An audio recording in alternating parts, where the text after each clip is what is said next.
Hey guys, welcome back to this channel. So today we're going to be reading pages 22 and 23. Just clear my throat and stuff. Abraham intercedes for Sodom. Then the men rose from there and looked toward Sodom, and Abraham went with them to send them on the way. And the Lord said, "Shall I hide from Abraham what I am doing? Since Abraham shall surely become a great and mighty nation, and all the nations of the earth shall be blessed in him. For I have known him, or in order that he may command his children and his household after him, that they keep the way of the Lord, to do the righteousness and justice, that the Lord may bring to Abraham what he has spoken to him." And the Lord said, "Because the outcry against Sodom and Gomorrah is great, and because their sin is very grave, I will go down now and see whether they have done altogether according to the outcry against it that has come to me, and if not, I will know." So there's like a big quote thing that says, "Abraham shall surely become a great and mighty nation, and all the nations of the earth shall be blessed in him." Genesis 18:18. So that's like, it's like a highlighted thing, I guess. Like, it's important. Then the men turned away from there and went toward Sodom. But Abraham still stood before the Lord. And Abraham came near and said, "Would you also destroy the righteous with the wicked? Suppose there were 50 righteous within the city. Would you also destroy the place and not spare it for the 50 righteous that were in it? Far be it from you to do such a thing as this, to slay the righteous with the wicked, so that the righteous should be as the wicked. Far be it from you. Shall not the judge of all the earth do the right?" So the Lord said, "If I find Sodom 50 righteous within the city, I will spare all the place for their sakes." And Abraham answered and said, "Indeed now, I who am but dust and ashes have taken it upon myself to speak to the Lord.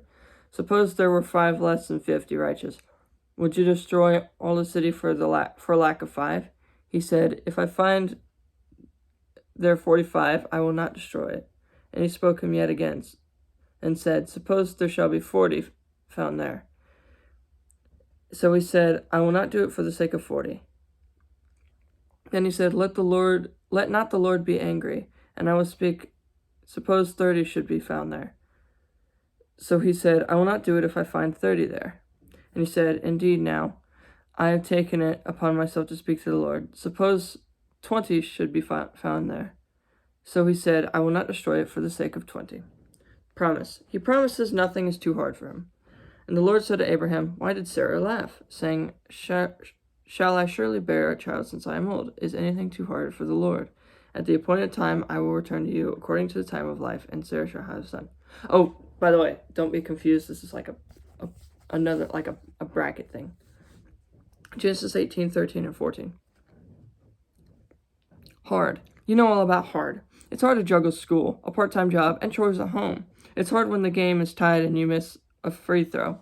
It's hard when you sit down and take a final and realize you should have paid attention in class all year. It's hard when a grandparent dies. Sometimes when things are hard for us, we assume they're hard for God, too. They aren't. Nothing is too hard for God. His best stuff happens when all hope is gone. He parts the sea for people who don't have a way out. He gives babies to women who can't have any. He saves the souls of people who deserve death. Think about the hard times, the last second, the darkest hour, the deepest hole. They are mission impossible for us. Invite him into your hard stuff. Every bit of it is a mission impossible for him. See for yourself. And it's NUM 11:23, Matt 19:26, and Mark 10:27. So those are like bits where you can see it for yourself if you choose to go to them. Then he said, "Let not the Lord be angry, and I will speak but once more. Suppose 10 should be found there." And he said, "I will not destroy it for the sake of 10. So the Lord went his way as soon as he had finished speaking with Abraham, and Abraham returned to his place. Sodom's depravity. Now the 2 angels came to Sodom in the evening, and Lot was sitting in the gate of Sodom. When Lot saw them, he rose to meet them, and he bowed himself with his face toward the ground. And he said, "Here now, my lords, please turn to your servant's house and spend the night, and wash your feet. Then you may rise clearly and go on your way." And he said, "No, but we will spend the night in the open square." What's it mean? The city gate was like a commerce center and a courthouse rolled into one. It's where people conducted their business, judicial and political matters. Judging by his position at the city gate, Lot apparently was an important man in Sodom. He saw it as his responsibility to welcome the two strangers to the city. Genesis 19:1 and 2. But he insisted strongly, so they turned him to him and entered his house. Then he made them a feast and baked unleavened bread, and they ate. Now before they lay down, the men of the city, the men of Sodom, both old and young, all of the people from every quarter, surrounded the house. And they called to Lot and said to him, "Where are the men who came to you tonight? Bring them out to us so that we may know them carnally." So Lot went out to them through the doorway, shut the door behind him, and said, "Please, my brethren, do not do so wickedly. See, now I have 2 daughters who have not known a man. Please let me bring them out to you, and you may do to them as you wish. Only do nothing to these men, since this is the reason they have come under the shadow of my roof."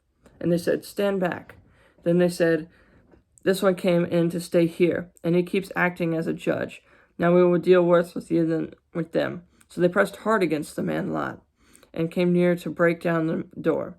But the men reached out their hands and pulled Lot into the house with them, and shut the door.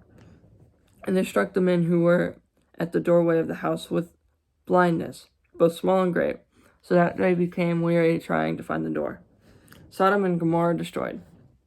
Then the men said to Lot, "Have you anyone else here? Son-in-law, your sons, your daughters, and whomever you have in the city. Take them out of this place, for we will destroy this place, because the outcry against them has grown great before the face of the Lord, and the Lord has sent us to destroy it." So Lot went out and spoke to his sons-in-law, who had married his daughters, and said, "Get up, get out of this place, for the Lord will destroy this city." But to his sons-in-law he seemed to be joking. When the morning dawned, the angels urged Lot to hurry, saying, "Arise, take your wife and your 2 daughters who are here, lest you be consumed in the punishment of the city." And while he lingered, the men took hold of his wife's hand, and the hands of his 2 daughters, the Lord being merciful to him. They brought him out and set him outside the city. So it came to pass, when they had brought them outside, that he said, "Escape for your life. Do not look behind you, nor stay anywhere in the plain. Escape to the mountains, lest you be destroyed." Then Lot said to them, "Please, no, my lords. Indeed, now your servant has found favor in your sight, and you have increased your mercy, which you have shown me by saving my life. But I cannot escape to the mountains, lest some evil overtake me and I die. See, now this city is near enough to flee to, and it is a little one. Please let me escape there. Is it not a little one? And my soul shall live." And he said to him, "See, I have favored you concerning this thing also, and that I will not overthrow the city for which you have spoken. Hurry, escape there, for I cannot do anything until you arrive there." Sorry, my nose is really runny right now. But that's the end of the page.